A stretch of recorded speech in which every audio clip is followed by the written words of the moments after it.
Okay, so here we have a Quantum 3 ball bearing iron, all metal design. It's the IR3 series from Zebco. This iron right this iron this reel right here was purchased during the Sales on 84 trips that me and my wife made. Now what I'm going to do is take this thing down. We are going to clean it up and see what we can do to make it better. Now, let me do this. I think most of it's going to be regular screws. Let me just kind of show you the action because it's not bad at all.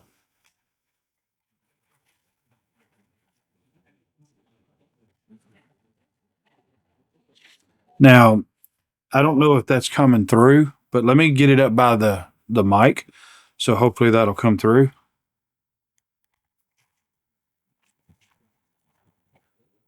So hopefully that come through on the video.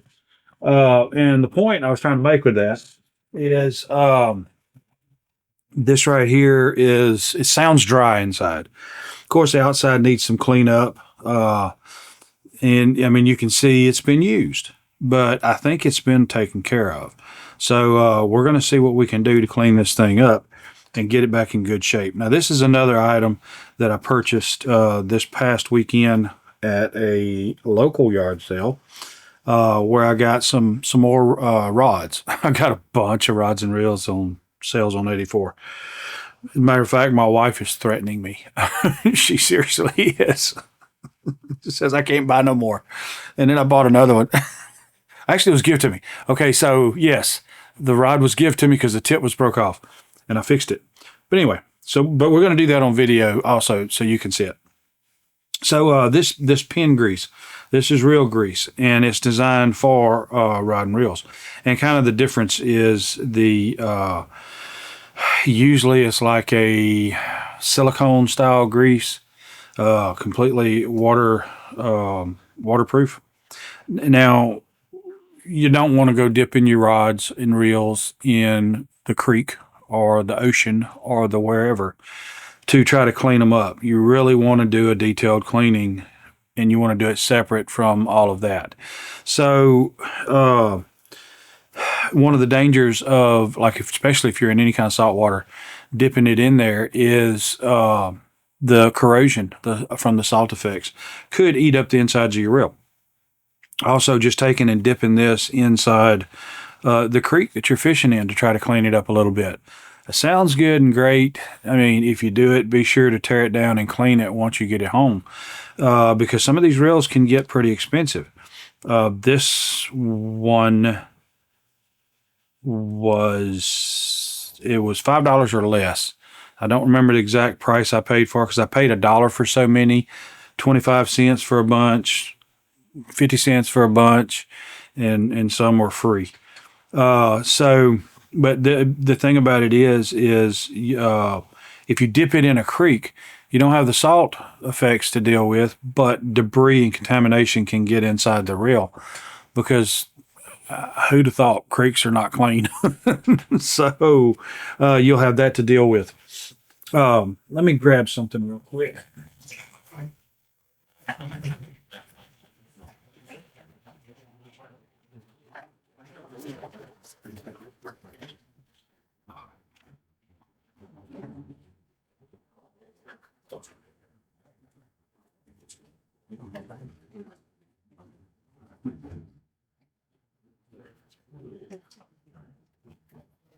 Okay, I'm going to go ahead and give up because I'm not going to be able to grab it real quick. But I am going to be able to spill everything on the ground.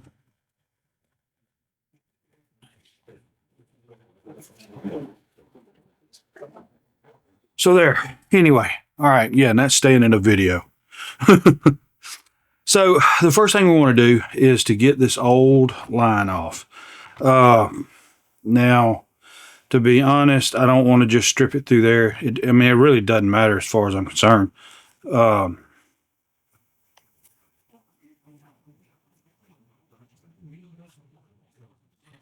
Let's see. Oh, yeah, I'm going crazy. I kept pushing that down because there's another one that I got that's the lever, and I think it's maybe a newer version of this, but we'll do that one next. So I'm just going to take and pull this off. This line right here, chances are it's probably fine. I don't know. So I can keep from bird nesting it. Let me just tighten up the drag on it. It's probably just fine. One thing that I think it's his channel is called Fishing and Stuff, and I really like him because he's got awesome stuff. He really knows. He's fished a lot because he's got these ideas and these quick things, and just I definitely recommend you check him out.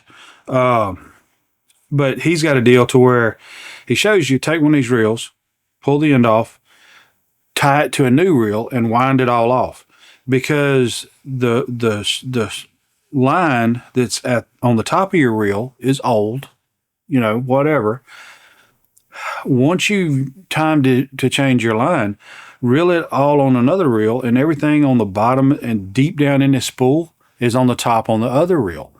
And so it's all perfectly good because you never end up casting it out. We always put hundreds of yards of line on our reels, and we never, ever cast that far or use that line. We just want to fill up the spool because, hey, it's a spool, so we should fill it up, right? I mean, that's kind of the way it goes. But it makes sense. So you should see, as I get deeper onto this reel, you should see how this line gets fresher and fresher and newer. Now, it may still be discolored because this line's probably been on here for many, many years. But the line is going to be in better shape. And I can already tell just by looking at it that the line is in much better shape as I pull this out. There's not a lot on the top of this this spool that's been used. I mean, look at that. That's just getting in better and better. Look at the color difference. I don't know if you can tell just in this part right here, which was the beginning. So you can see how the line is getting much, much better, or looking better. So we're still pulling this off. And what I may try to do, I'll get deeper in on this, and I'll try to show a comparison, a close-up maybe. Okay, so this is the perfect spot. Now, future editor Kevin, zoom in now. Yeah, I do need prompts like that.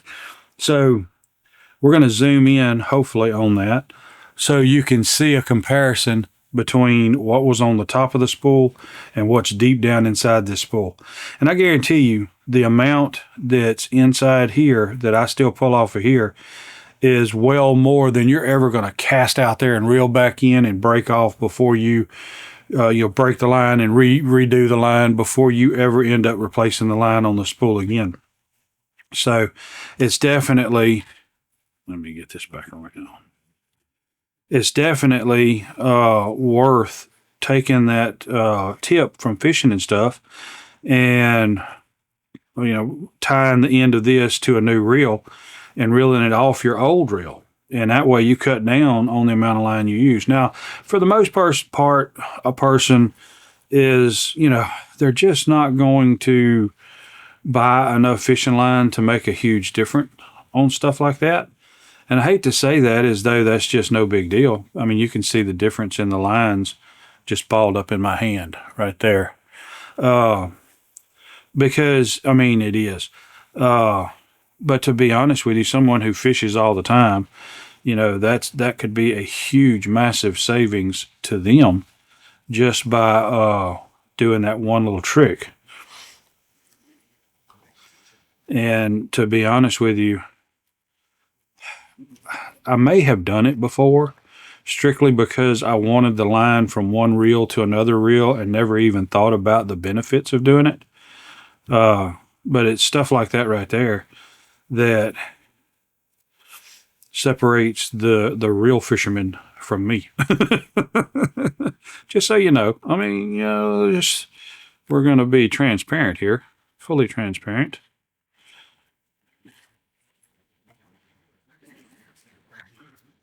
Oops. Now let's back off this drag a little bit.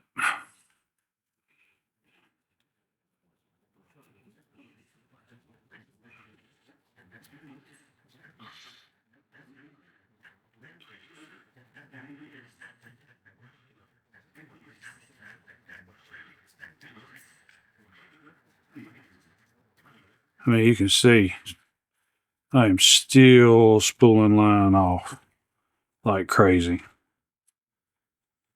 Now, I mean, you do have the curls and stuff like that in it, but to be honest with you, I've never had fishing line even off of a store-bought spool. We're getting to the end now. That did not have the curlies in it. So there we go.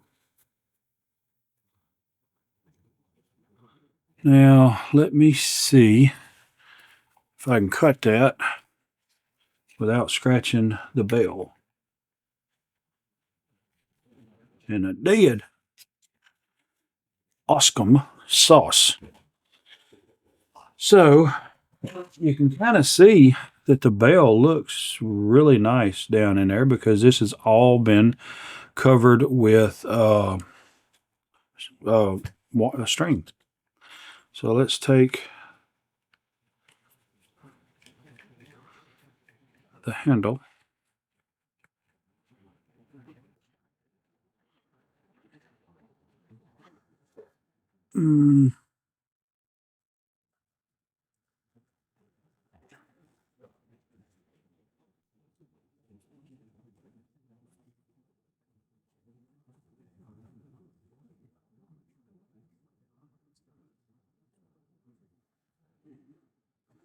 So if you'll notice, underneath this cap, it is almost splined.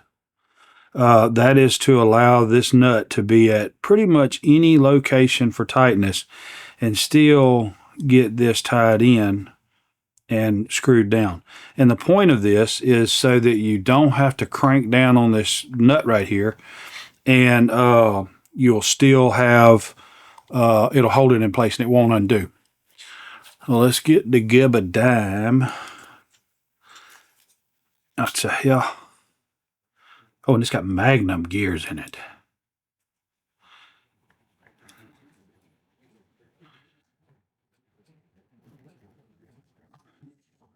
I am being careful because that is basically brass. I should have a crescent or a wrench of the proper size, but we have established a long time ago I'm a goober. So, and this is another point to notice, and sometimes they will have a thin washer or something of that nature on this side and potentially the other sides. Take note of that and where it is and how it goes. I'm a big supporter of taking pictures with your phone as you go. You just delete them after you're done. But we're going to need to zoom in onto this nut, and you'll see that there is a chamfered side and a flat side. And so the flat side goes down towards the handle. Remember that. Let's pull the handle off, and there we go. We have this right here, which is, it's kind of like a, I don't know, a Belleville washer, sorta, but it's not, I don't guess. But it's a spacer between the star-shaped thingamajiggy, I can't think of the name of it, and the handle, so that you don't have drag against the two, and you can still spin this and adjust your drag as you are, and not your handle having to spin with it. So there's that. We're going to unscrew the drag star, drag star lock, drag adjustment. I don't know.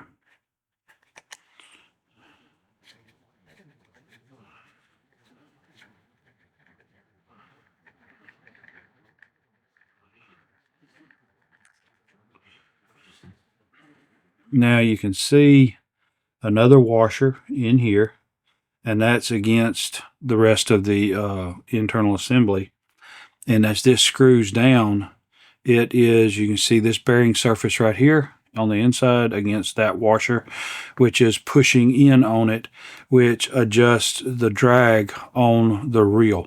And in other words, how this can spin, you know, without the handle turning, because the handle, if you've, in some reels you can set it, some reels it's just the way it is, but you can set whether it can rotate backwards or not. And if it can't rotate backwards, then the fish fighting, you don't want to break your line if he exceeds the pressures or the poundage that your line can support. And so you'll set your drag so that this, after so much, hopefully you get it set right. So if you're getting close to line breakage, this starts to slip and go backwards, allowing the fish to drag your line out. And so you set your drag with that. So let's get that up.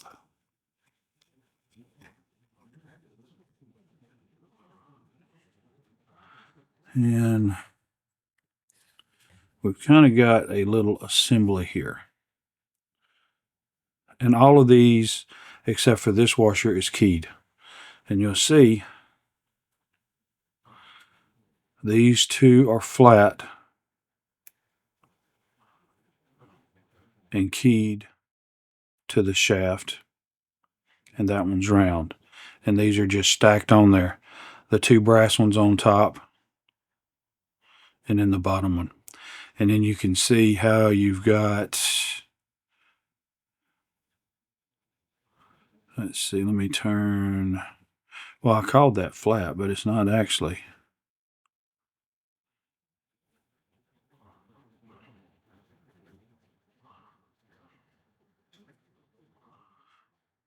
It's kind of bowed as well, if that makes sense. But you got the two brass ones on top and the flat washer underneath against it. And the two brass ones are facing out towards the drag. So let's unscrew the bell housing. And that feels like it is a captured screw. Same there. Now, let me undo this right here. You'll notice underneath there is a little bit of grease, and it's basically a wear surface. And it comes into contact with that, which is whenever you push this in to lock or unlock the spool from the rest of the assembly, this right here is, I don't know what the proper terms for these are, and I apologize, but I guess it would be the spool free spin, the full spool drag, because you can tighten this up, and when you push this down and cast, you can put the slightest amount of tension on this so it doesn't just free spin. So when a reel, what causes a reel to bird nest is when you cast it and it's free spinning and the bait hits the water. As long as the bait is pulling the line, then it's usually not going to bird nest.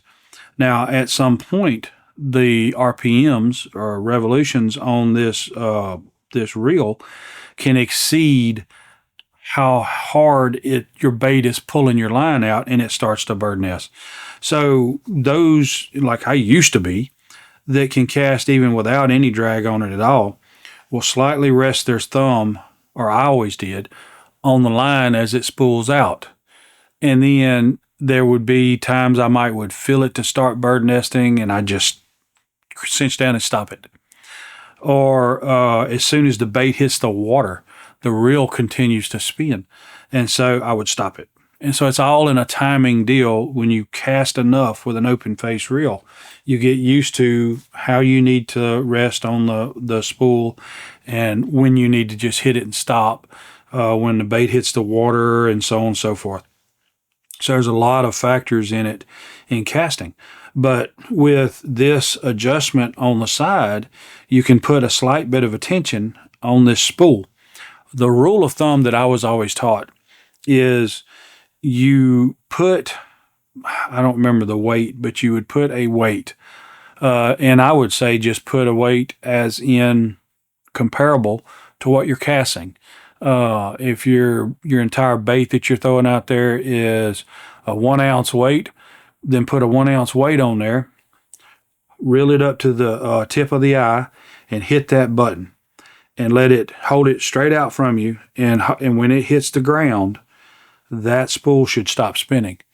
And so if it hits the ground and it continues to spin, then take it back up again, tighten this up a little bit, and then hit this button and let it drop.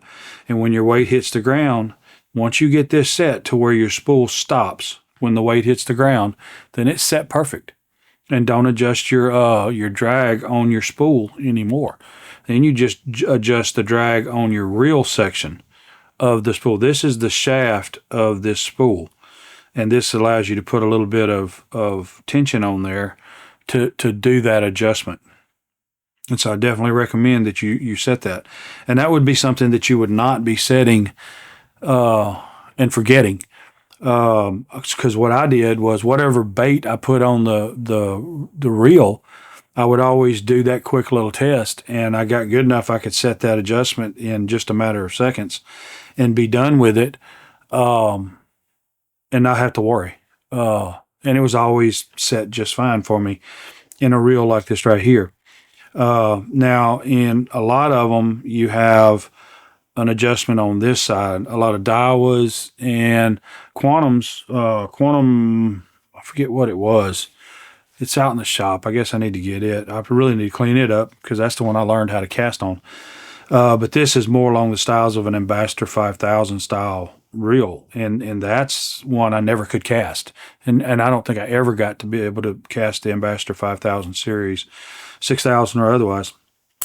But on a lot of them you have an adjustment over here, and I don't know if it's always magnets, but the one I learned on had magnets, and the higher you turned it, the closer the magnets came together, which put a magnetic drag on this. A beautiful drag system. I love it, and it's great. And I have to use it now to relearn how to cast. But I got to where the point I backed that all the way off. It still had some drag, but had the minimum amount of drag, and it was just perfect once I learned how to cast it. Just, more useless information, but information. It is information. So hopefully we pull this, because I've never taken one of these apart. So hopefully we pull these sides off and it don't just explode, springs going everywhere. That would be bad. But it is spring loaded. I can feel that. Because this whole assembly is coming on up. So let's lift it up. Okay. So again, yep, these are captured. And one thing that you want to kind of watch out for is these are going through the real base guides. And so let me see if I can lift this up. Okay. And so that is squared in the center. You can see there's a little bit of grease there. But the inside of this reel looks beautiful. It's just dry. And it's not necessarily dry. So what the thing is now I can undo these screws right here, and there's probably going to be another one down over here. But I'm not gonna mess with that. because I don't want to just completely disassemble it, because this looks so clean that I'm not going to completely take this reel down. But we are going to clean it. But let's pick these just for the sake of argument. We're going to turn them in the right direction. We are going to get this the bulk of this grease off. So it does have grease in it, but what I mean by is dry. There's really, I mean, I can feel sticky, but my fingers not getting covered. There's a little smudge there from touching it, but my fingers are not getting covered with grease. And that's why those bearings, or I'd say bearings, those teeth splines are making noise. Now, I guess some people would take this completely down and pull this out and just get up in there and clean every bit of grease out. But I really don't see a point in that, because the inside is so clean. I don't think this reel was ever dumped in a river or dunked in a river for any reason. And so that is pretty amazing. We got a bearing here, and that is the bearings that it's talking about. It says a 3 bearing, so there's one. And this spacer does not appear to be cupped or in any particular way.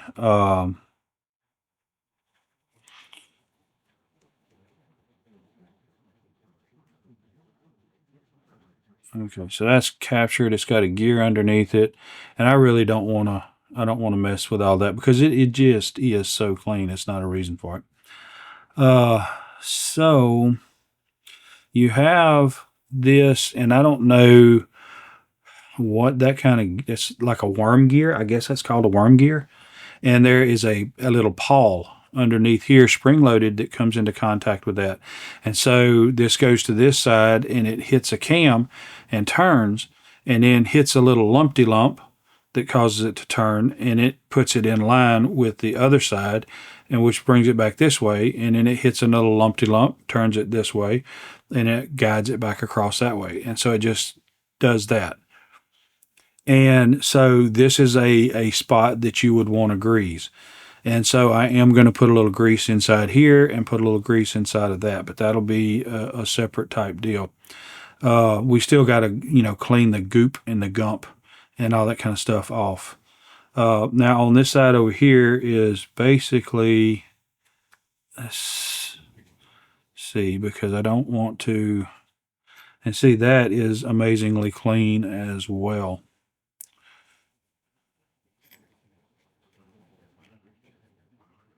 And then right here, now this is something, we're going to have to talk about this for a second, because I need to express. You look at this side, you can see a difference. You can see little divots. Hopefully that's visible. Maybe I can zoom in. But you can see little peck marks, and nothing. This side's smooth. And inside here, you've got like a clutch, brake, something.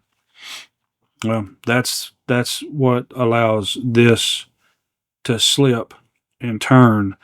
And so this whole assembly over here we was talking about is ultimately pressing this clutch plate against this gear right here to create that drag. And so that's the point of this entire assembly right here, into that gear.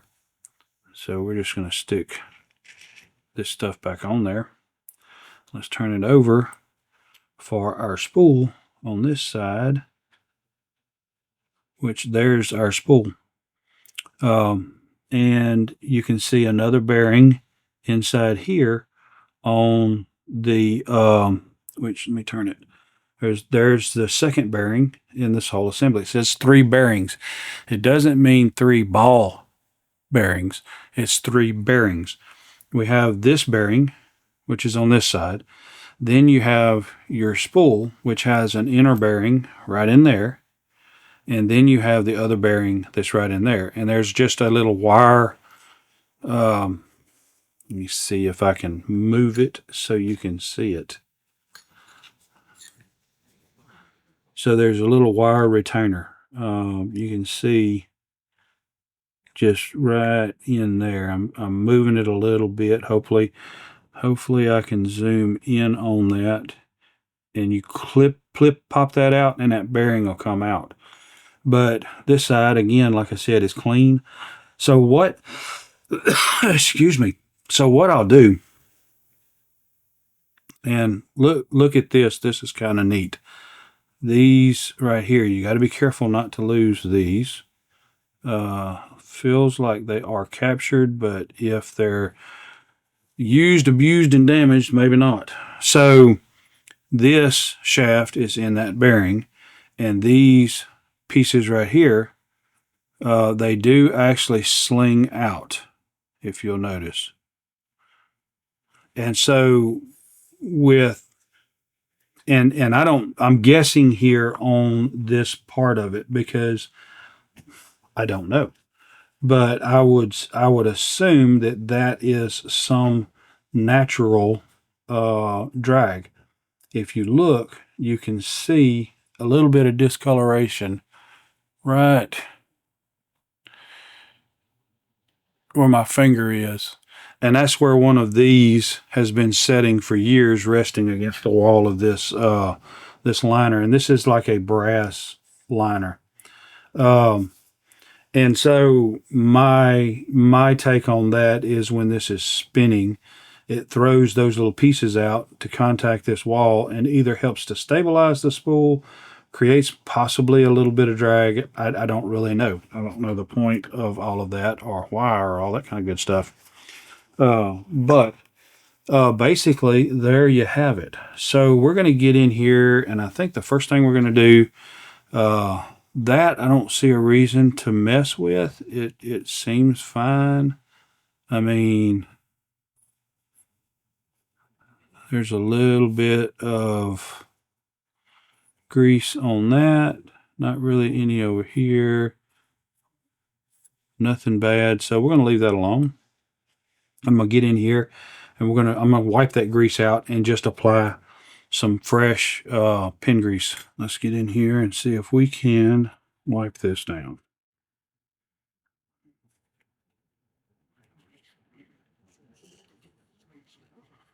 And that's kind of a green grease, almost like the pin grease. Or if it ain't pin grease. I mean, that'd be nice to find in a reel that you bought at a yard sale. Tells you that someone took care of it.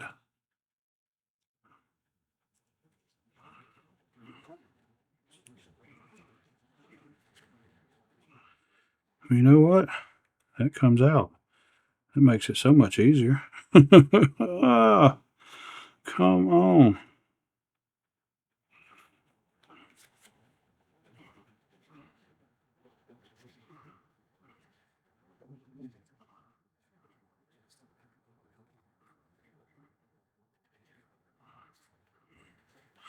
Now, all this stuff can be put through a sonic washer.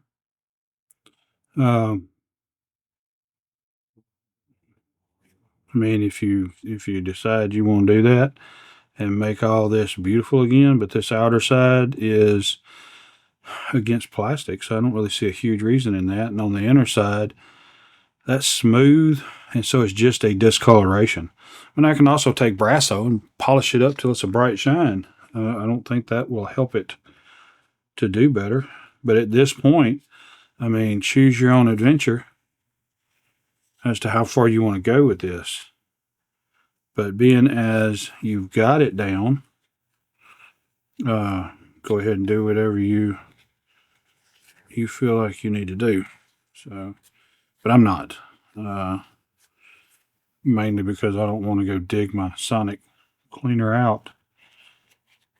Probably because I don't even know where it's at. Yes. Okay, and let's try to catch that little ridge.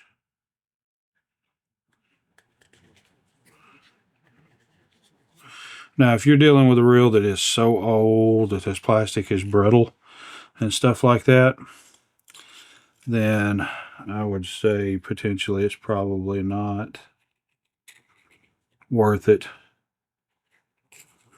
It's a reel you want to hang on the wall or something if it's got sentimental value. But not really anything that you want to try to do something with. So we're going to put a little bit. I'm going to use this.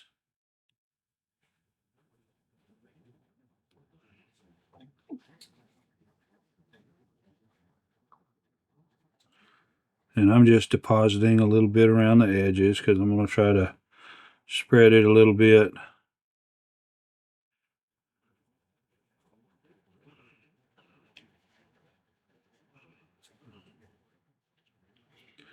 And up in here, the only reason why I want to put it in here is to make sure that that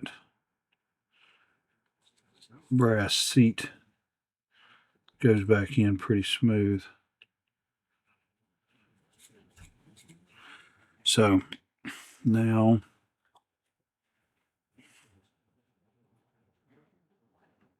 just kind of spreading it around.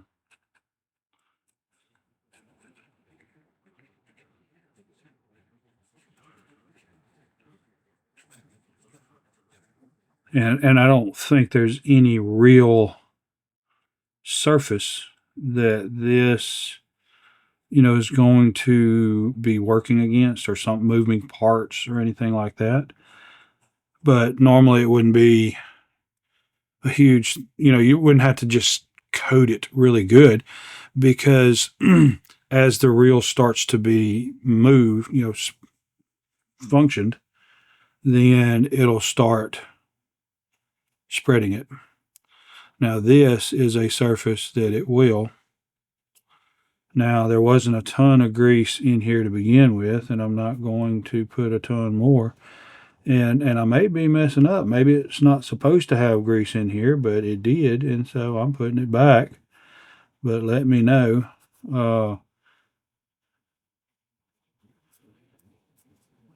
One thing to kind of look out for is, and if you don't know in a case like this, then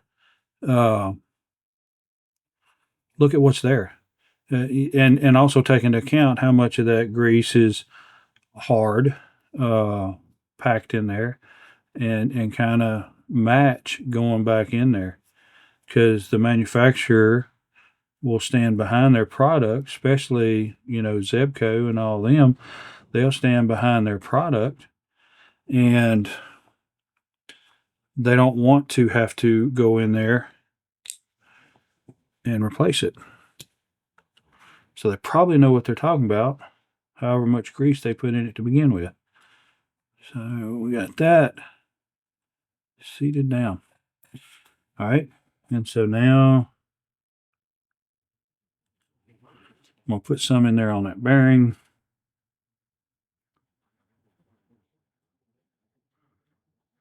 Not that I really think it needs any, because to be honest, that doesn't look like a sealed bearing. Or it does. Actually, it does look like a sealed bearing. So it's very unlikely that, any grease is going to get in there. But I do want to have grease back where it was before. I'm putting some on the inside that will coat this shaft right here. Look at it, make sure it's not cocked. But that'll go in there like that and be just fine. So let me push these in. Hold those gears. I don't think they'll come loose, but let me get a little bit of grease on that bearing on this side. Again, I don't think it is something that is needed for these bearings, to be honest with you. But I cleaned the old stuff off and putting new stuff on.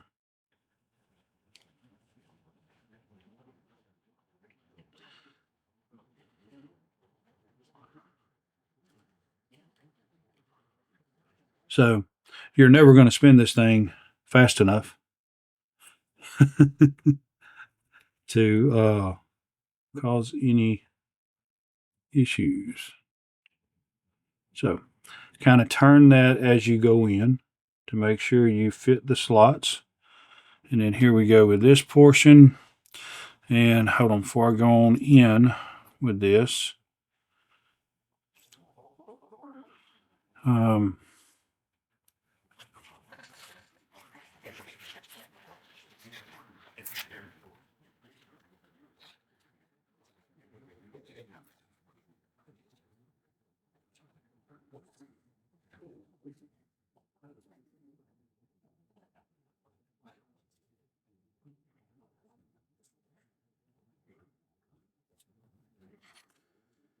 now, someone who's not a goober would probably clean the outside first. I know, right? You was thinking that, wasn't you? So kind of spin this a little bit to get it into position. But make sure you go straight in and kind of wiggle it in, because there is a, let me pull it back off and just show you. There is a dowel right here. I don't know if you can see that. But there's a dowel right there, and it's got a location right there. And let me just keep finding stuff that I'm not cleaning here.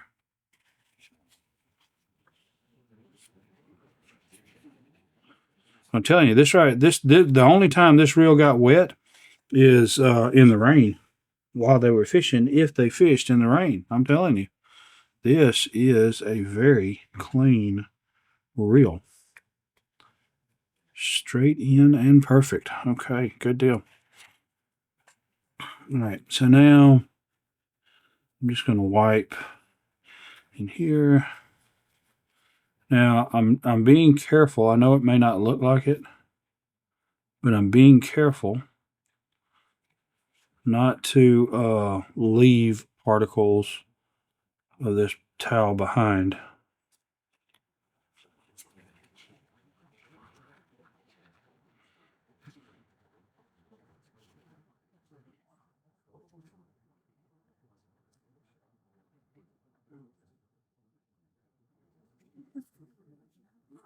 Let me look at something there.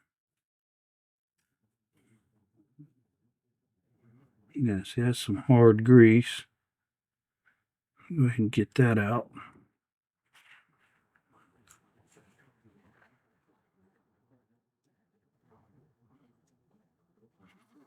Now, I don't think the hard grease is going to hurt anything, to be honest with you.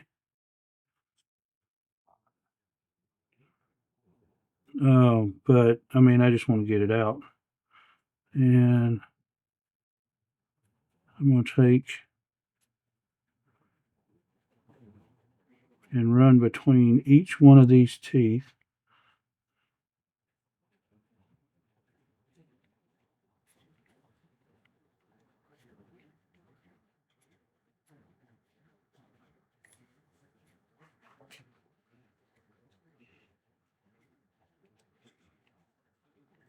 See, those are clean. There should be grease between each one of these teeth. There was really just grease in that one spot, which kind of tells you, I mean, the reel was dry. And, I mean, the reel is not dry. It's got grease in it. It's just, you know, there's no grease left on the gears. See, that's a big old chunk of set up grease.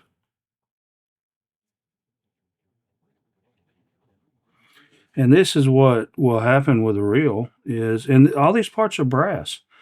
And so they're soft. And that's the whole point of them.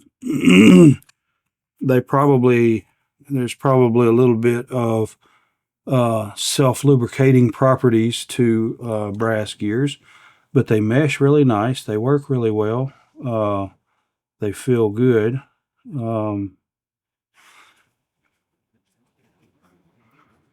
but they need lubricant because all of them are brass. And so if if you take diamond and rub it against diamond, you wear diamond down. If you take stainless of the same formula against stainless of the same formula, they wear each other down. Same way with brass. You take brass against brass, it wears it down. You take bronze, which has brass in it, against any other brass, and it wears it down, the other brass, because bronze is harder.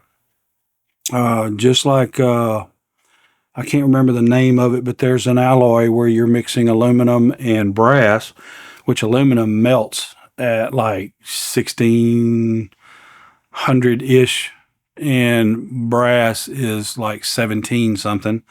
So how that all works together, I haven't managed to do it, but there is a process. And so that is even harder. Phosphor bronze is another deal that's used in knives. That's a very hard bronze alloy. And so there are metal alloys that will be harder. And in these particular cases, I mean, I can't tell you if any of these are phosphor bronze or not phosphor bronze.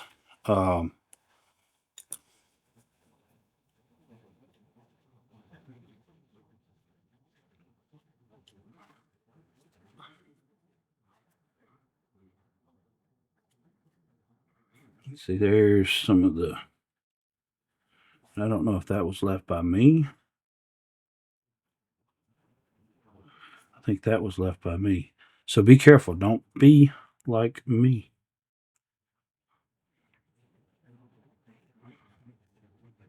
Don't be like me and leave pieces of your towel behind.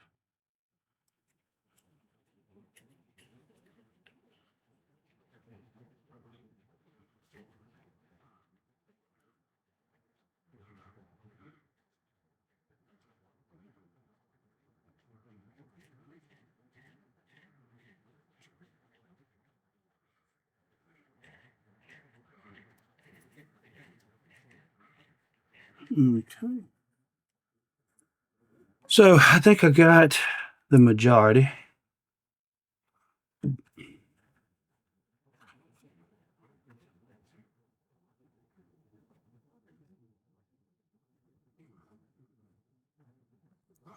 So now we can get our professional application tool. It's a zit pick. So this I could tell was some form of a bearing surface rubbing against something. So I'm spreading a little bit of grease on it. Now, just remember, every bit of grease you put in here is something that can attract and hold debris. And so, I mean, apply as you see fit. But just keep that in mind. So let's get some.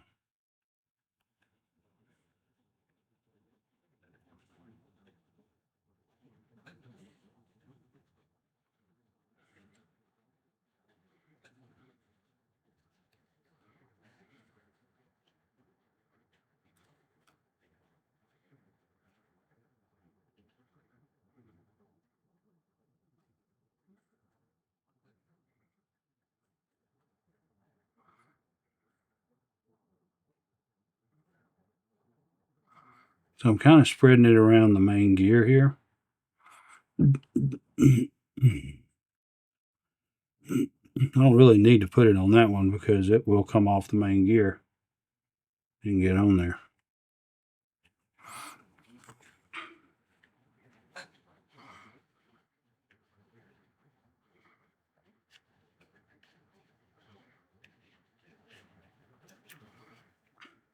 So I don't have the assembly in there, so I have to press down on that bearing and spin to get it to turn everything. because normally you would have the compression system pushing in to engage this clutch with this gear.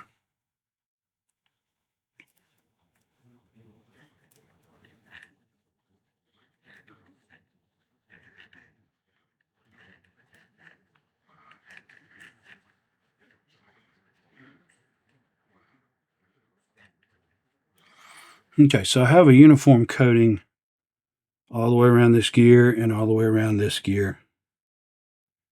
So let's get some down here.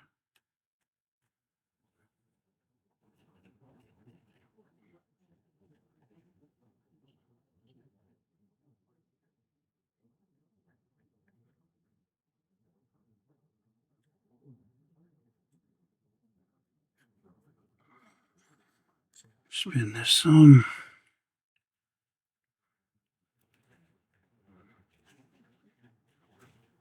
Now we can get some more on there. In this particular case right here, you have a brass against a, I don't know, I mean, I guess maybe that's a nylon gear or something. And you can see it's starting to coat it pretty good. At least I hope you can see.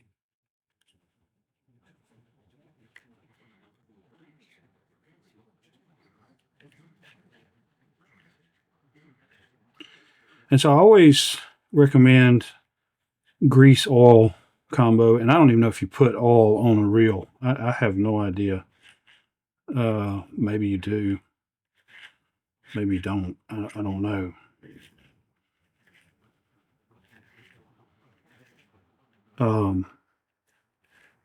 Yeah, we got a good uniform coating there.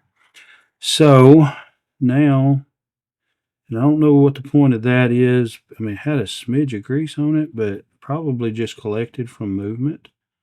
But let's add some more just in case. Technically, I don't see where there could be any potential harm that you could put grease anywhere in here and it'd be a problem. But I mean, that's definitely possible.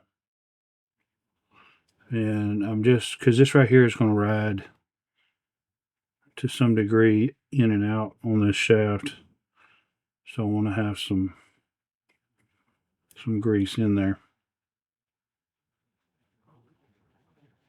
And I'm probably putting more grease in this part of it than I have anywhere else in this reel.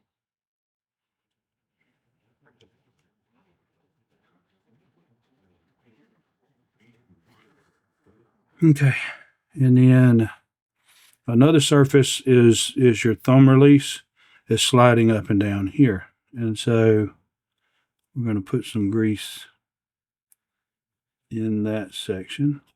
So let's push it down so we can coat these parts here.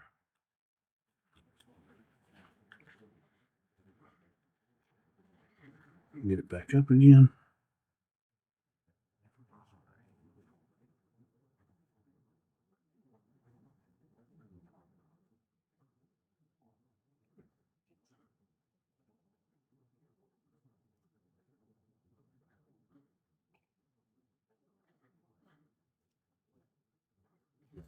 Okay. We can work that up a little bit. And then we got this gear down here. That's the bottom section of that. And that's kind of running on the edge.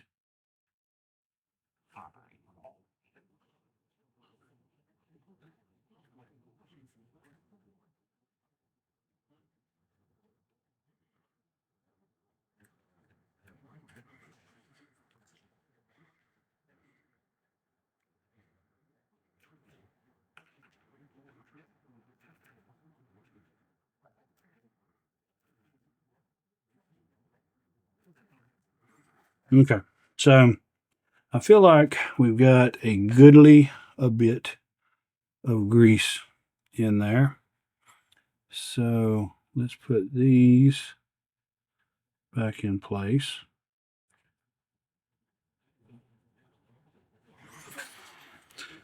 And then we got this piece, which let's kind of clean it up a bit. I'm not going to put any grease on this. I mean, this is a stationary part.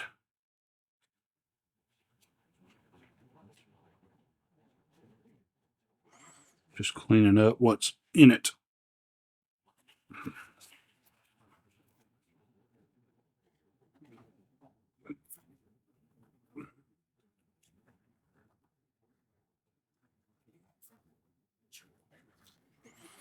And now we're going to come to some cleaning. Okay, so I got a little deal right here. A little bit of water. And I just got a few chips of soft hand soap in there. Barely any water. I mean, any soap, in all honesty.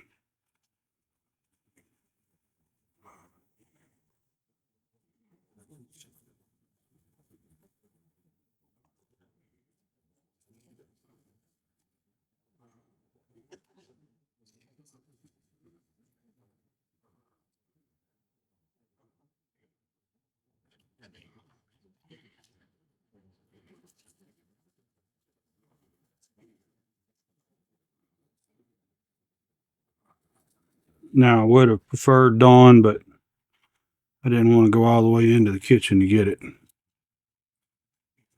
There's so many bottles in there, ain't no telling what I'd end up with. It probably wouldn't be Dawn.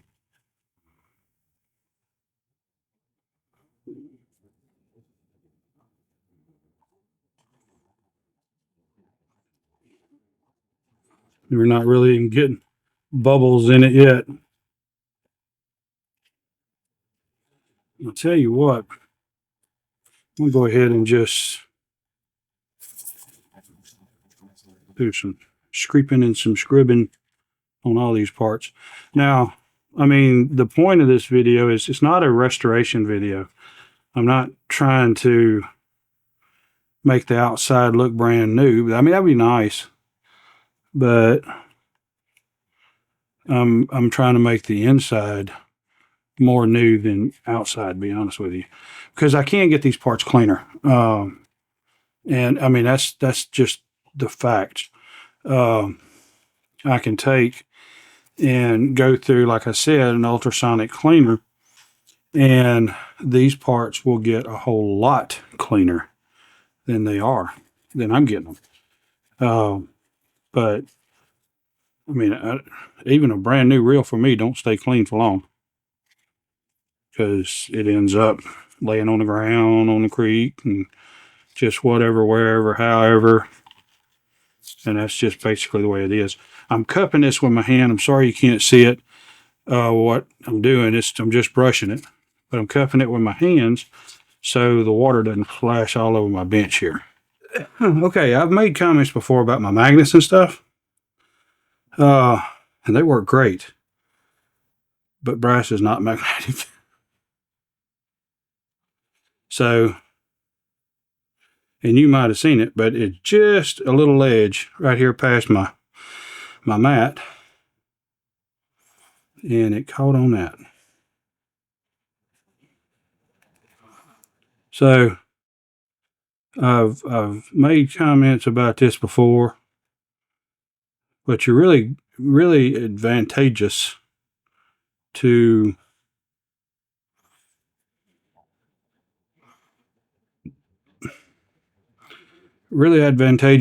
take and work, with your arms stretched out over a mat as far as you can lean over your table. And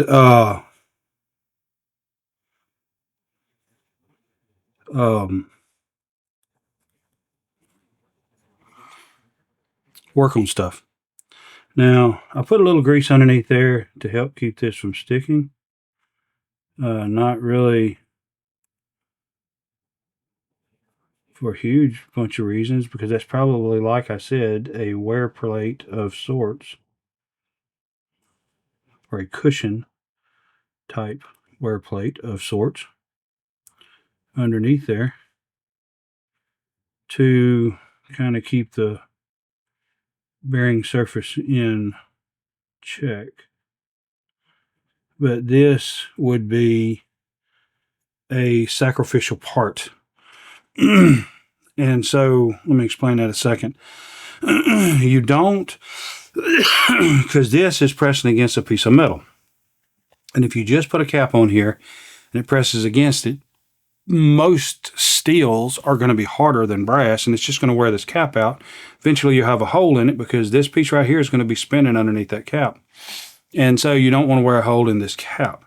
And so they have that little plate, which is probably harder, potentially phosphor bronze, but you don't want to wear that shaft out because that is part of the gearing mechanism of the reel. And so this plate is softer than that shaft, and possibly harder than this regular brass, but it's against a cushion material underneath it, which does reduce some of the pressure if you overpressure it. But this right here is also potentially can spin in there and spin against this right here.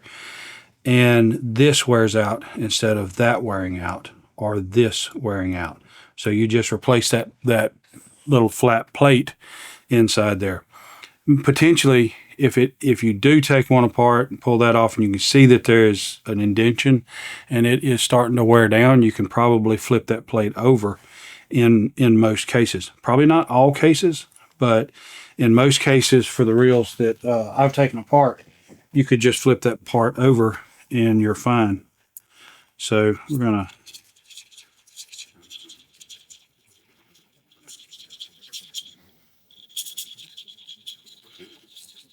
brush this.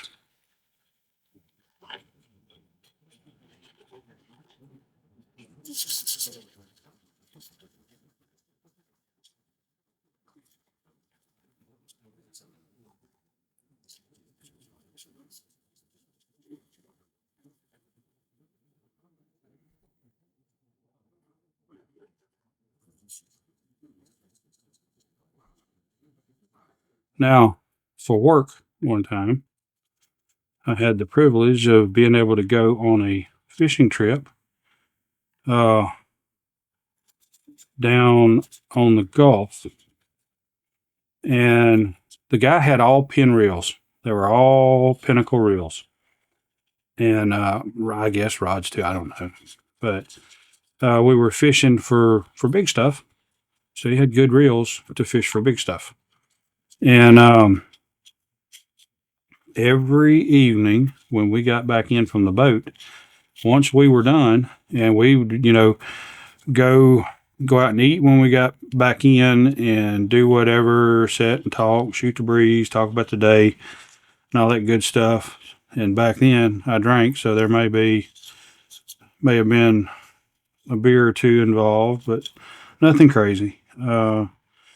But once we were done, see, we would have went out that morning at daylight and fished all day long. And literally I was high stepping and acting drunk because I'd been on a boat all day long. It'd be late in the evening we get home or back to the boat launch. And we would go out and eat and all that right there. And it'd be well after dark that we would all go back to our rooms and we would go to bed, or, they might, I think a couple of the other ones would play dominoes a little bit, but I wasn't crazy about dominoes. I guess I've always been to some degree antisocial.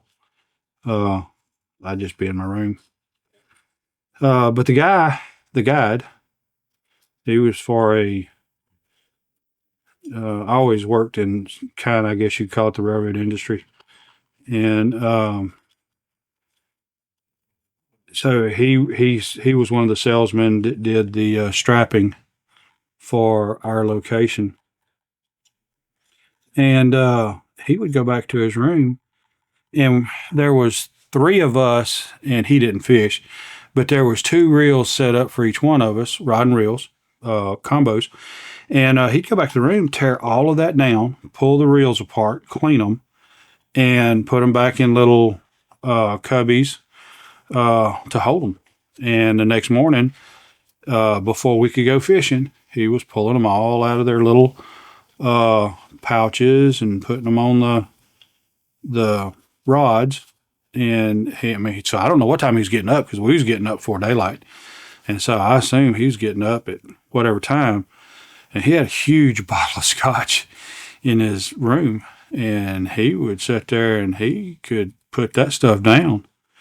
And I don't know how he managed to stay with us all day long, all afternoon, and then stay up, clean them reels up, put them in their little bags, and then somewhere along the line, get him a little bit of sleep, and then get up before all of us and put them all back together, and we'd be ready to fish again the next day. So I don't know how he was able to keep that up and get any rest. I mean, I just can't imagine he got any rest, in all honesty. So that's cleaned up pretty good. Oh, that was stupid. I'm not even going to say that was good, but that was stupid. So that's useless to me now.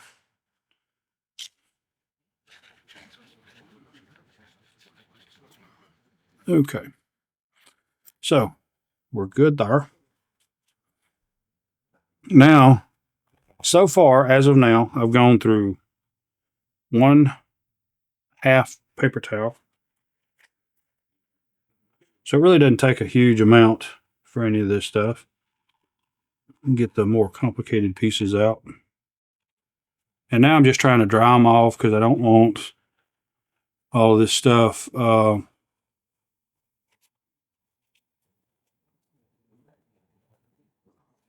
I don't want to put it back together wet.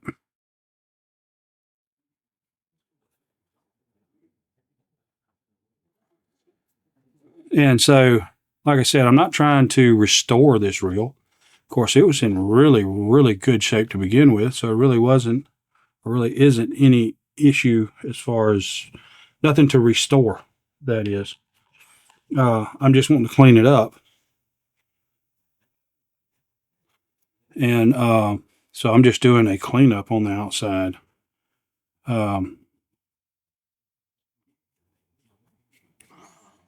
And I re-grease and clean up on the inside. But what I'm cleaning up on the inside is really, there I go, trying to do it again. What I'm cleaning up on the inside is just trying to get the old grease out.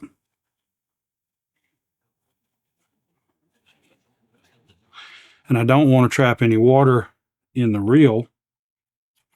So that's why I think this stuff is clean enough, but I want to try to dry as much of the water out as I can.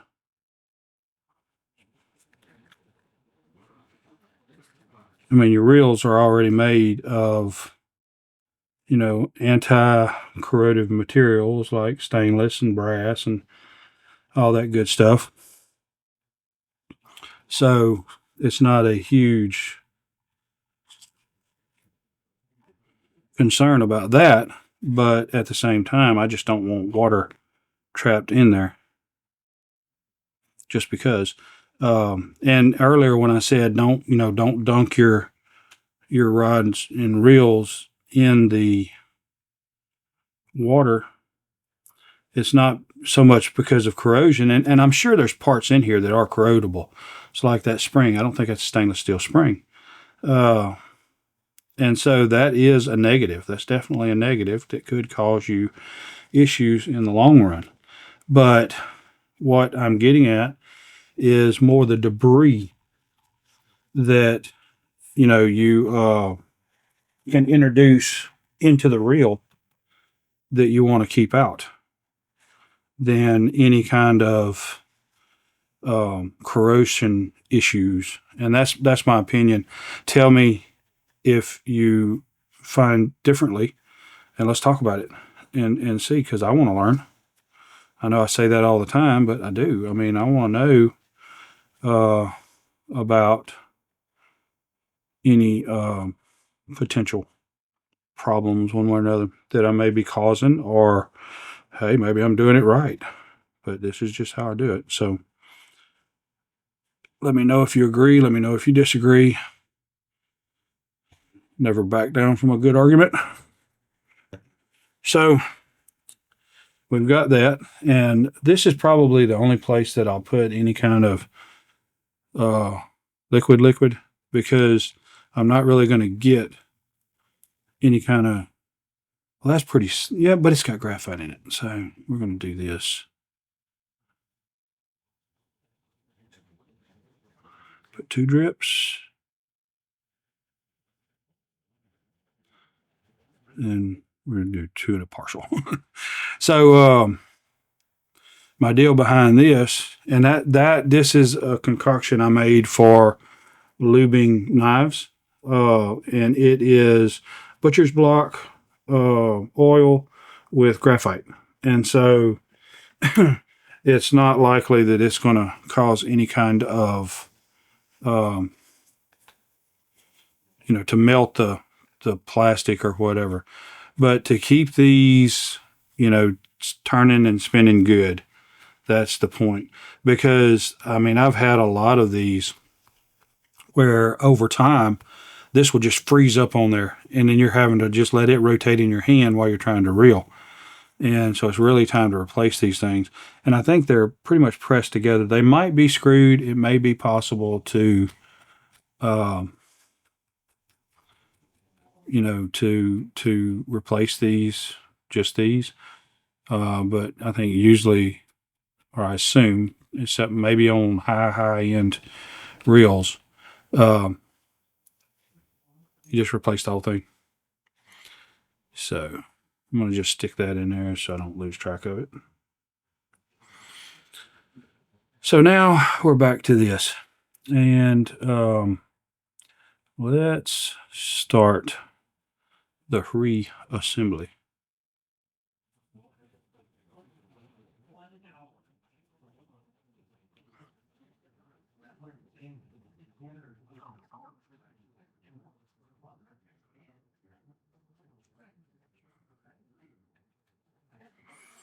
Okay, so you have a shaft on both sides.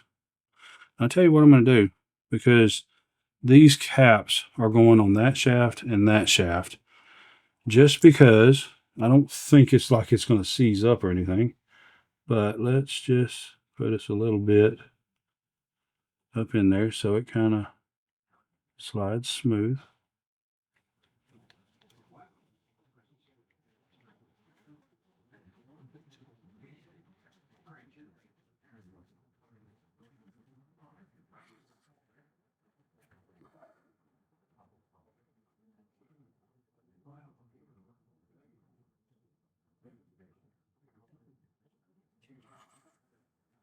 Okay. Let's get these lined up.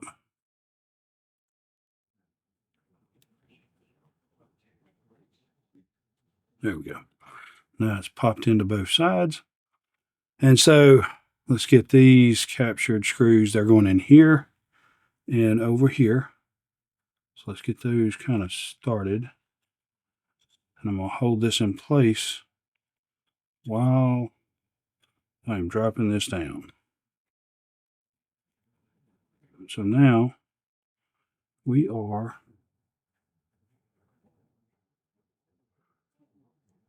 cooking with propane. Charcoal's better. Yes, I said it. Charcoal is better. No reason to cinch those down super hard. Just get them tight. I don't think there would be any adjustment issues if you did put a little torque on them, but don't. So these are what holds this side over here together. And if you just needed to pull this side off without taking all this side out, just leave these screws in and undo these hand screws.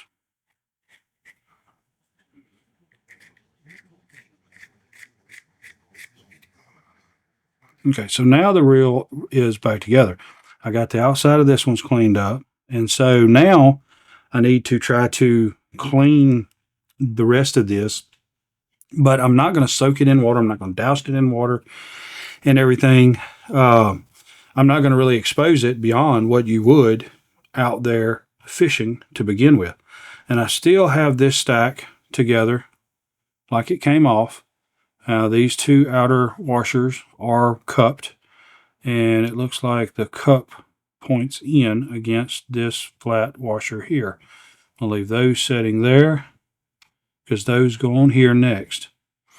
And then this will screw on, and then this goes on top of that, setting flat down like that. And then that goes on, the nut goes on, and you're going to take this cap and screw it in place on top of that. Then this piece right here will screw on. And matter of fact, I can go ahead and do that. I can do that now as we sit here. This is not, it doesn't appear to have one end a lot larger than the other. It's a straight through spring. So there's no advantage or disadvantage to put it on either way. However you stick it in there. Make sure that your wear plate is still in there.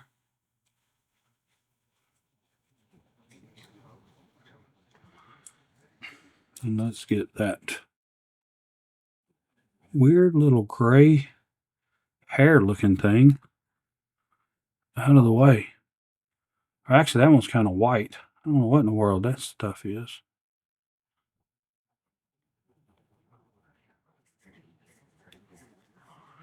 Now you are threading brass on top of plastic, so be very careful about cross threading it.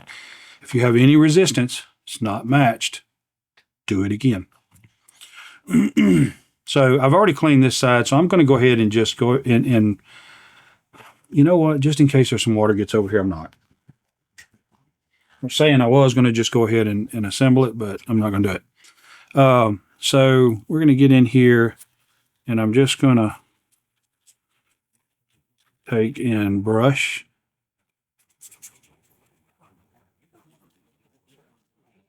these parts.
So I've got my, and I don't know what that's called, but it's like a winding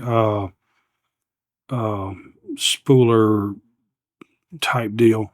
But just trying to keep it all the way down so I can get full access in here to try to do this stuff. And it'd probably be better if I did this and then took it down and did the cleanup and all that. But so when you comment about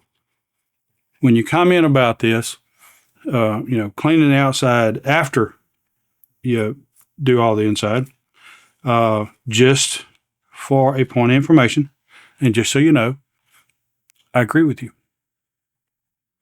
So whatever you're going to comment, I already agree. but I'm a goober, and you knew that. Or maybe you didn't. Maybe you're new. Maybe you don't know I'm a goober, but now you do.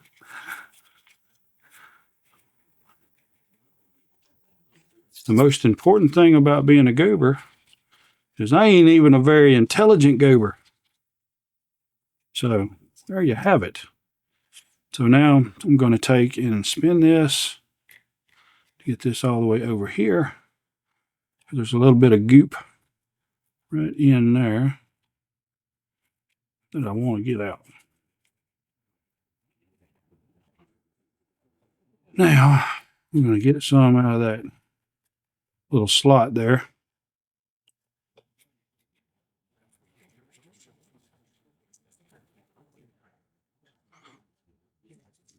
And that slot catches a lot of garbage. It's basically cleaning your line as it spools back onto your reel. And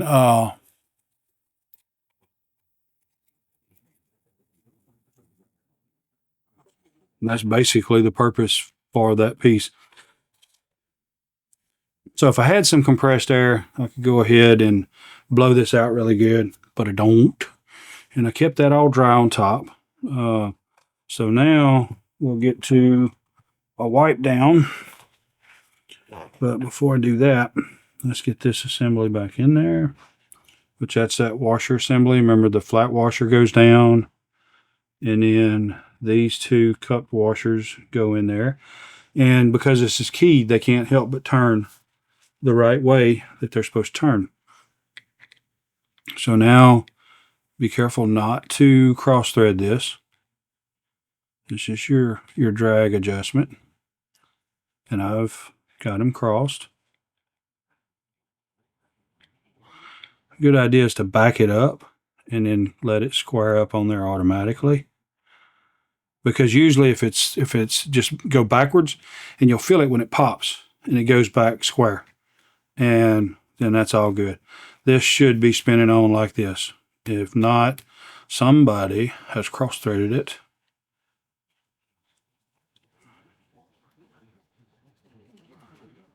Well,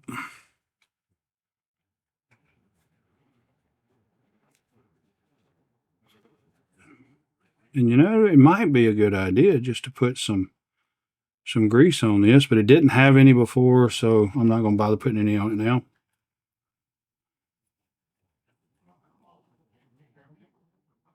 So, I mean, that's not super tight.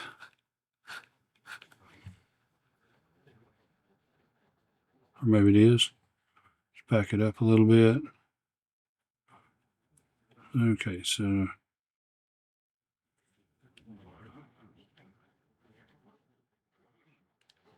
there we go. Okay, so now let's put this spacer on. And this is a deal to go between here and here to create a barrier so that you can still spin this pretty easily with the handle not turning, if that makes sense. Hopefully it does. And again, just make sure you catch it square, you don't cross thread it. And it is cross threaded. So look at that, you can see how it's cocked. This is the chamfered side, and the flat side is against the handle. I'm going to back it up.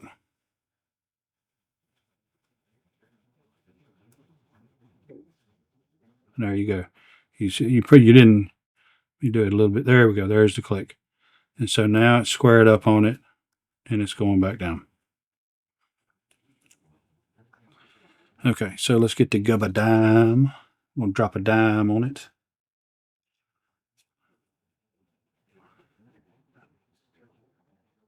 Now I tightened that up, but I did not tighten that up like it was tightened before. It's tight. So I'm going to need to do some more on it.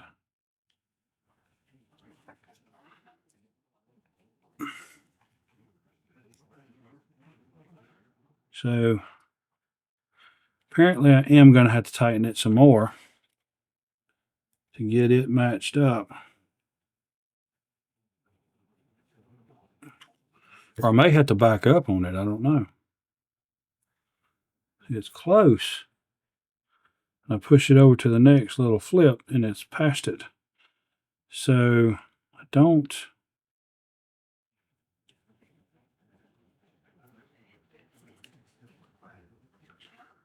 Let's see.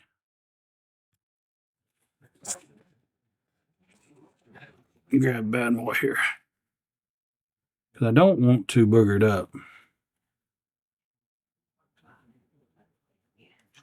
That's just barely a little bit turned. And that was all I needed. So now it's lined back up again. I'd definitely recommend that you not use, don't drop a dime on it. And don't grab the channel locks. That is not recommended. Get you a crescent, or most preferably a boxed or open end wrench. Now hopefully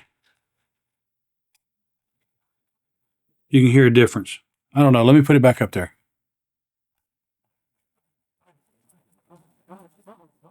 Now, I haven't really worked all that grease in yet. And it needs to do more and more and more to get worked in really good. But it sounds, and look, let's talk in just a second.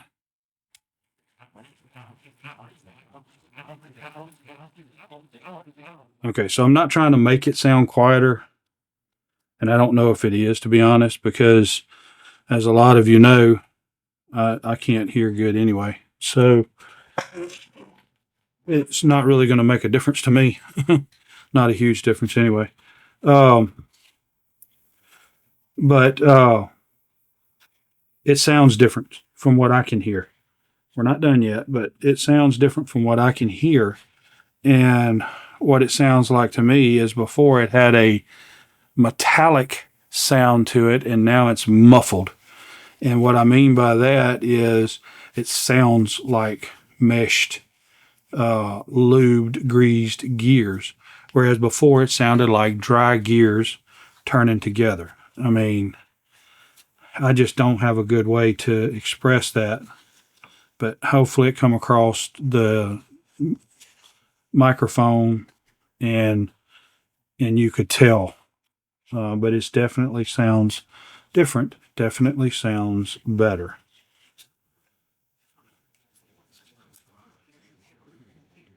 So getting back to this, I'm sorry, I kind of just lost track of all of that. As your line comes in, any debris, any like, I don't know, grass or twigs or just anything that is on your line is sheared off by this, and it stays here. And I've had to take and clean that out while I'm fishing, because we're fishing in a really dirty pond or lake or creek or whatever, and it builds up in there, and you got a lot of goober in there. So now we got that. So now what we're going to do is, and I guess technically we could take this apart. I hope you can see this. But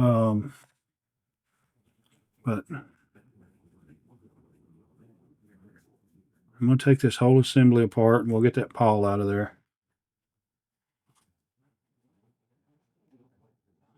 Okay, so it just fall out. That's good.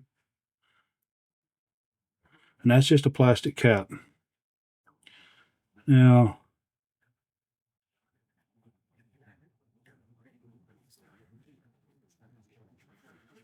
see if I can pick it out without dropping it. We have a sacrificial plate, and then the pawl is underneath it.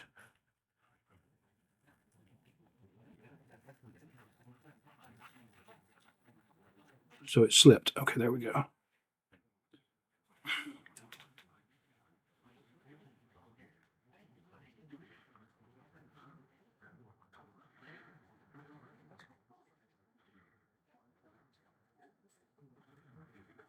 Yeah.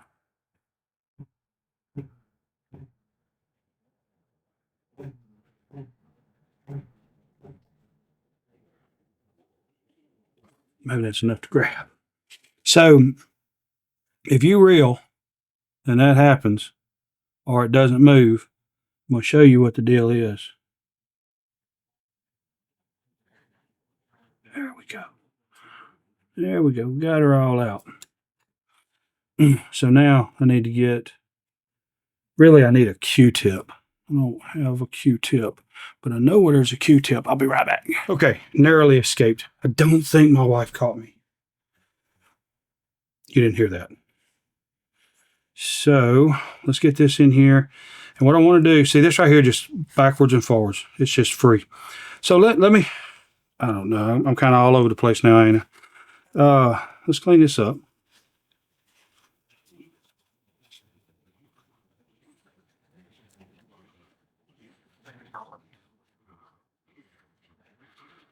Try to get all the goober off of it. Get the dime out the way.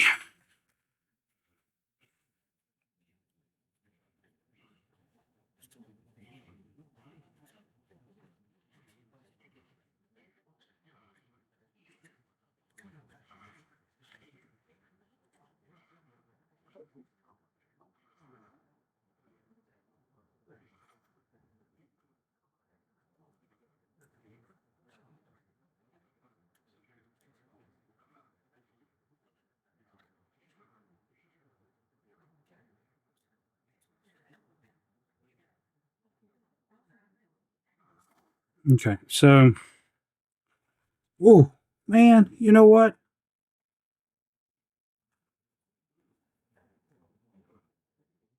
Okay, so hopefully I can zoom in on this. But that little fork right there, if you look here, you can see, let me zoom, but you can see how that's kind of a crisscross and it alternates sides. And so what that is, this fits in there and it turns this way and it reels across this way. And then there's a deal that on that same shaft that kicks it like this. And once it turns this way and it continues to come around, it catches it in the other set of grooves and goes back this way. And then a piece comes around that spins it like this and it's in line to catch going this way. I hope that makes sense. It sounds kind of confusing, I know, but it's kind of like a seesaw. And the little bits and pieces in there will flip twist that left and right. And so you'll get wear on that piece. And it'll quit spooling the line up on the, or threading the line back and forth up on the spool. This piece right here, you'll notice it is slotted for a screwdriver to be able to unscrew it. And it's got a hole in it. That's a weep hole. And that's in there to drain water out of this.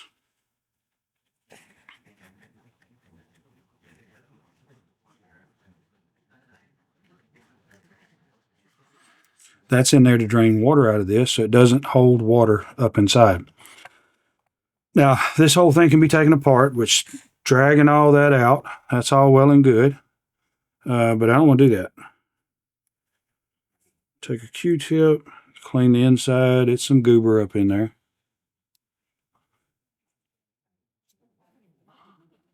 So let me see if I can do this.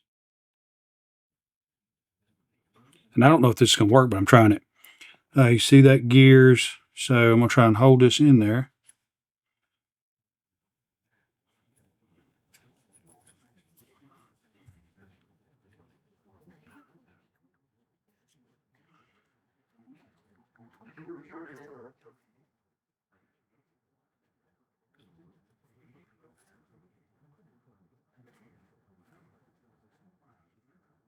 Yeah. What I'm trying to do is create a situation to try to clean them gears out.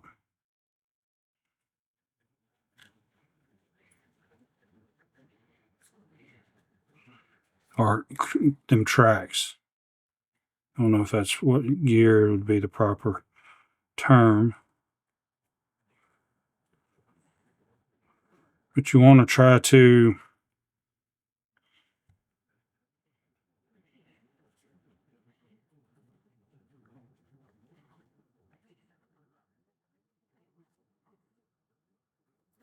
which that's what I was hoping wouldn't happen.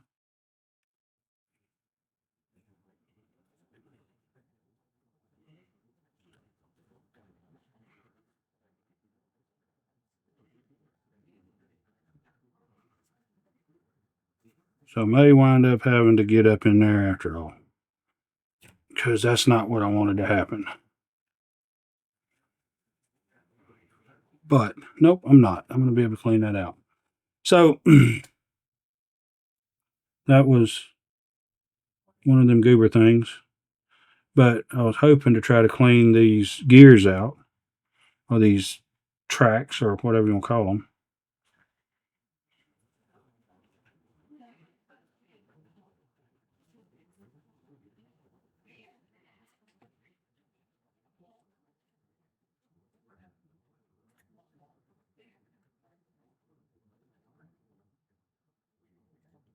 So my recommendation would not be to use a Q-tip like this.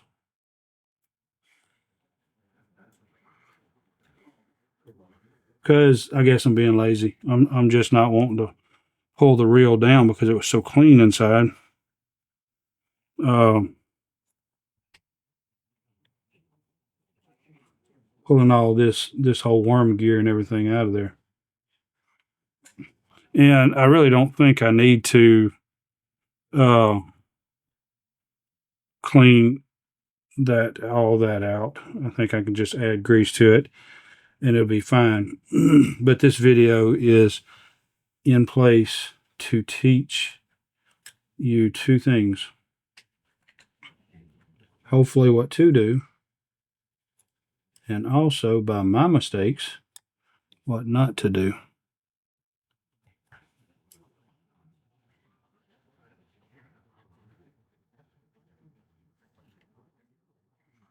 Now, in this same gear, you may say, well, I mean, you got goober up in there. How good can that be? Well, I promise you that as you fish in dirty water and get grass on your line, you too have goober in this gear.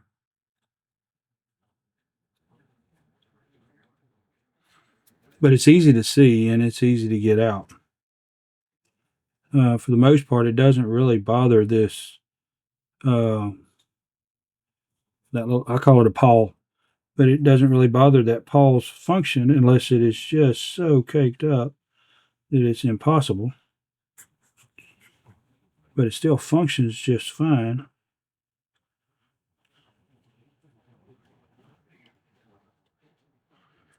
But potentially I could see it causing premature wear.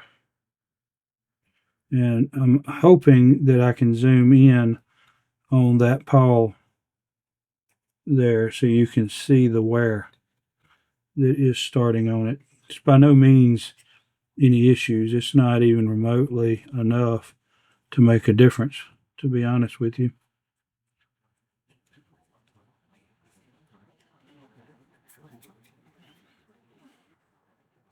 But it is there.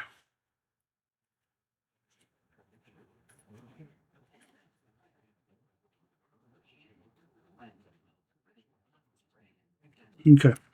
So actually, that cleaned it up really good. That's beautiful. I think I will keep doing that because it's not hard to get that little bit of Q-tip and everything out of there.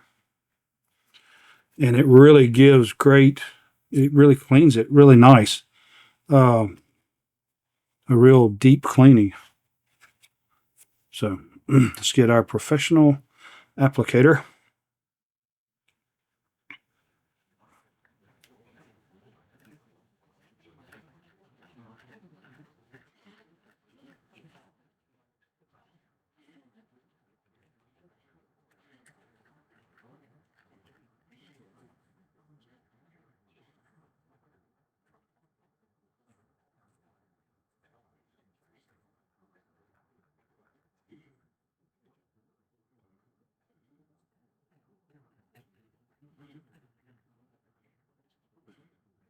Now this is literally the most grease that I have put in this reel so far, for sure.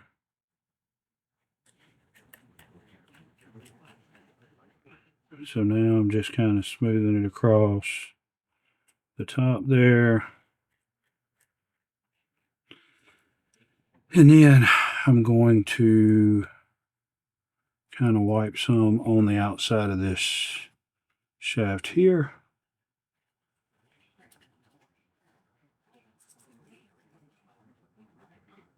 Get some on the back side if I can get in there. Let's see, try it from this side.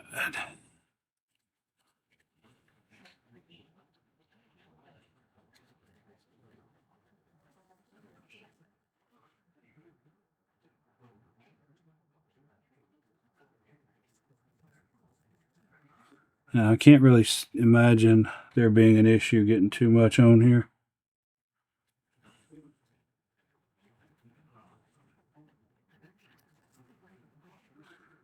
Get some on this top shaft, because that's a guide for this. And these are all surfaces that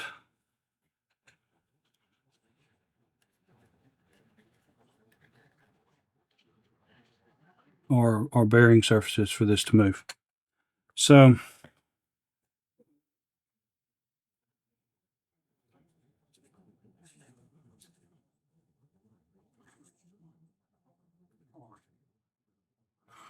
okay, so now let's try to get the excess off.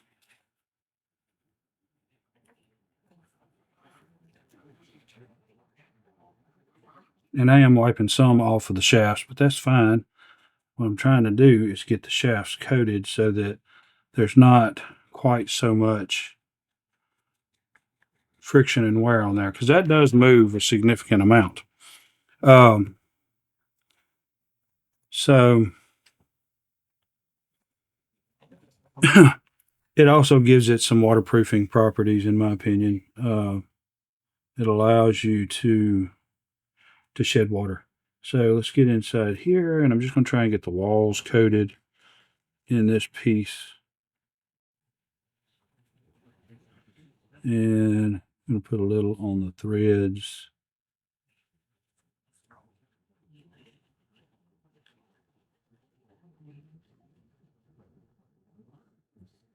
Get some in here.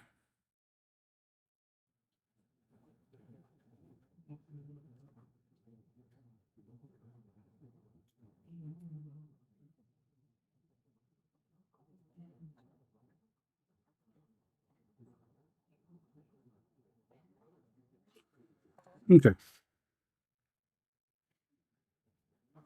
Now, I'm not going to bother putting any on this because it's going to get coated from inside here. So let's get this. Let me use the Gubba Dime so you can see what I'm doing. Now, oh, wait a minute. Hold on. Yes, let me show you some wear. So hopefully you can see, or I can zoom in enough. And maybe it shows, maybe it doesn't. I apologize if not. There's nothing I can do. My camera's only so good for zooming in. But let me just spin it a little bit so hopefully you can see. You see these flat surfaces here and here. That is like spear pointed that goes down into the worm gear. And then you see the same thing here. So this right here, actually I don't see any wear. I thought I did. But it was just an illusion, to be honest with you. These are in excellent condition. You see it right there. You can see the spear point.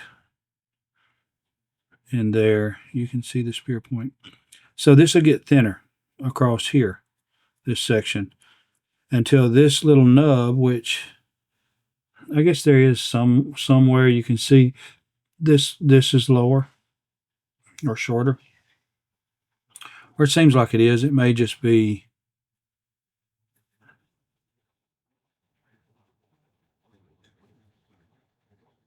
a figment of my imagination. I don't know.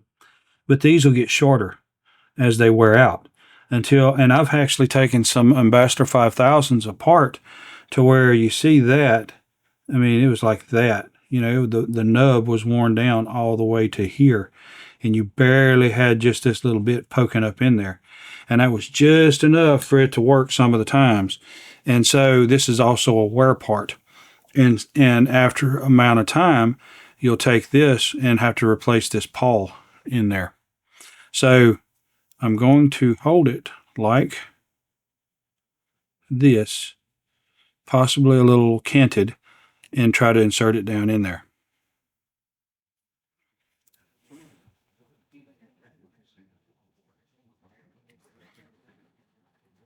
You got it. So now what I want to do, reel it and hold my finger on it, and it'll pop into place. There it goes. And so now it's flush again. And it popped back up.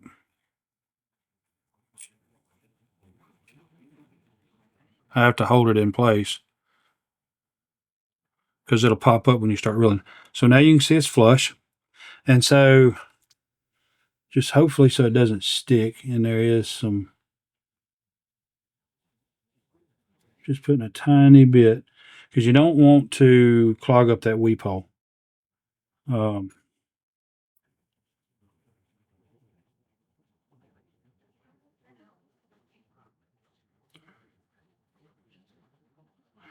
There we go. And so now just got a little bit of grease on the end of my pimple popper and was able to pick it up and just drop it into place.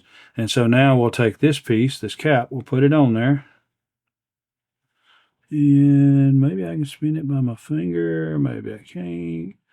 I got to be careful because I don't want that to cross thread. That's all plastic. That felt really good. No issues. So let me reel it back to the side. Get my screwdriver. And you got to be careful with a large screwdriver like this because you can put a tremendous amount of torque on a weak screw, bolt, nut, whatever, and not really feel it. And so we're just going to stop it right there.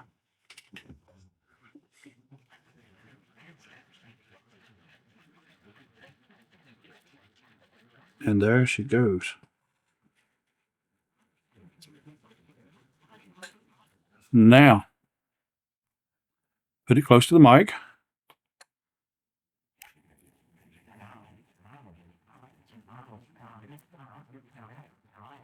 I don't know if you can hear it, but I can barely hear the reel.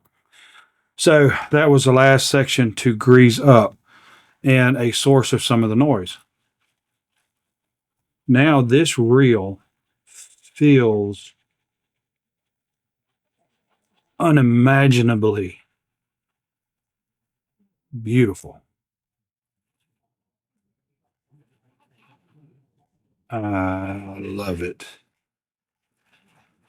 That is perfect.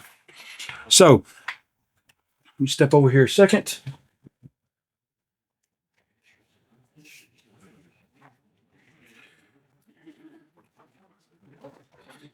Now, I don't know if I showed it, but this is a rod that I got for free. Let me go ahead and take this off.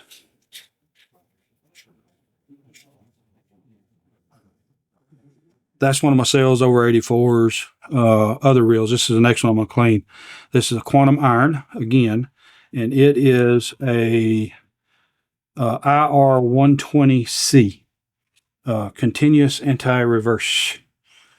So basically this is a Magnum gears. And we'll kind of see the differences in between the two reels. But this rod, it is a medium heavy 3/8 ounce lure, 12 to 20 pound line, a 01K 19 BK, Vengeance Next Generation. This is an Abu Garcia.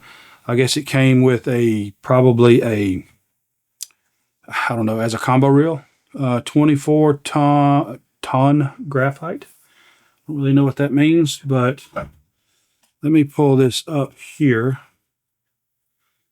And the tip was missing. And so this is from a tip kit from Academy. And I mean, that's replaced. This rod was given to me because this was missing. Now I got one on there. Now, it's not a perfect fix because there was some vertical cracking on this rod, which could potentially cause it to crack further down. I probably should have put some super glue in there and then did the hot melt and put it on, but we'll cover that in a future video on rod repair.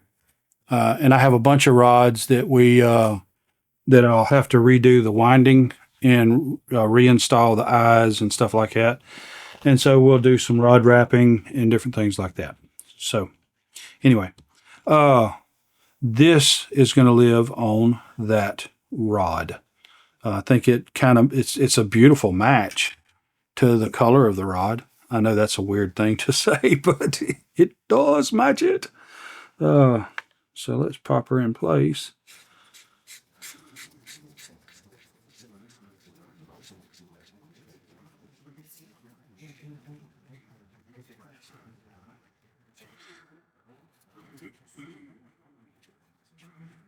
Good and solid. And so I got tie wraps. I'll need to put some tie wraps on here potentially, but I really like these reels because I can do like that. And with my finger touching, let's see if it's in the focus. Yeah, okay. With my finger touching the rod itself, you have a huge amount of feel for what's happening on the rod. And I mean, this is just a wonderful, wonderful rod. I like it. And it's not loosey-goosey. And so I think this rod will be great just to get out there and cast, get it out there, reel it in, see what I can catch. I got another rod that is this right here. What did it say it was? Medium heavy. I think it's just a medium rod. And so the tip is much more flippy. And that's what I think I'll put this reel on. So anyway, that's it. And what I'm going to do is I'm going to take and hook, secure this reel and take this string and tie it off on here. And that looks like gator line to me. And I got some. I got a brand new spool, but it's probably as old as that line right there is, to be honest with you. And so I'm going to spool it off of here onto this reel, and then we're going to clean this one next. But that's going to be another video. So anyway, I appreciate you guys. I really enjoy spending time with you, and I will see you next time. Your time is very important to me, and I thank you for spending it here with me. Thanks, and God bless.